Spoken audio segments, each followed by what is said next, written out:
ఇక్కడ రాజయోగం అంటే ఆత్మ కర్మేంద్రియాల మీద రాజ్యం చేయడం. కానీ ఇక్కడ ఏం జరిగిందంటే యోగం అన్న రెండవ సబ్జెక్ట్ ని ఏ రకంగా తీసేసుకున్నారంటే ఇంకా పొద్దంతా కూర్చుని యోగం చేస్తూ ఉండాలి. బాబాని స్మృతి చేస్తూ ఉండాలి. సో పొద్దంతా బాబాని స్మృతి చేస్తూ అంటే ఆ స్మృతి చేయడం కూడా అది స్థూలంగా కూర్చుని చెయ్యాలి అన్న అర్థం తీసుకున్నారు. అది సాధ్యమా?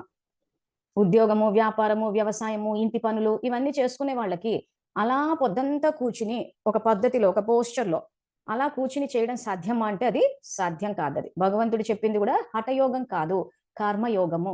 కర్మలు ఆచరిస్తూనే యోగం చేయమని చెప్పాడు. అందుకే మొన్న క్లాస్లో అడిగింది అదే. ఈ రోజు మనం క్లాసులు అటెండ్ అయ్యి వింటున్నామంటే ఇది ఏం స్థితి? ఇది ఆత్మ పరమాత్మ మహావాక్యాలు వింటుంది. సో ఆత్మ పరమాత్మ మహావాక్యాలు వింటుందంటే యోగ స్థితి. ఎందుకంటే ఆత్మ పరమాత్మ శృతిలోనే ఉంది. లేకపోతే ఈ జూమ్ క్లాసులు అటెండ్ అవ్వకుండా వేరే విషయాల్లో కూడా ఇన్వాల్వ్ అవ్వాలంటే ఇన్వాల్వ్ అవ్వచ్చు. అయితే మనము తండ్రికి సంబంధించిన రూపము, మాటలు, కర్తవ్యము, గుణాలు ఏది తలుచుకున్నా అది స్మృతి కిందే లెక్కేస్తా అని చెప్పి